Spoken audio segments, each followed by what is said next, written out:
তো আজকে আমাদের ডে 10। তো ডে 10 মানে আমি কন্টিনিউয়াস এতদিন ভিডিও আপলোড করেছি তোমাদের জন্য। আমি জানি বেশি একটা ভিউজ আসেনি, সব আমারই মানে নিজেদের লোকদেরই ভিউজ, লাইক কমেন্ট এগুলো এসেছে, কিন্তু তারাও খুব অ্যাপ্রিসিয়েট করেছে আর আমার স্পেশালি খুবই ভালো লেগেছে ব্লগ বানিয়ে। তো কালকে থেকে আমাদের ডে 11 আসছে। আমি ট্রাই করব অনেক ভালোভাবে, আরও ভালোভাবে ব্লগ করার আর ডেইলি করার যেটা আর কি। কারণ কি, আমার যেটা হয় কি, আমি মাঝখানে মিস আউট করে দিই, তো সেটা আর হবে না। আমি ডেইলি আপলোড করার চেষ্টা করব। আমি গ্যারেন্টি দিচ্ছি না, কারণ কি কখন মানুষের লাইফে কী হয় সেটা কেউ বলতে পারে না।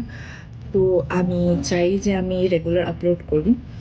তো আজকে জন্য এতটুকুই। দেখা হচ্ছে নেক্সট ভিডিওতে, মানে ডে 11-এ। তো আমার আগের ভিডিওগুলো যারা দেখেনি তারা গিয়ে দেখতে পারো আর জানাবে আমাকে কেমন লাগলো ভিডিও। তো বাই বাই।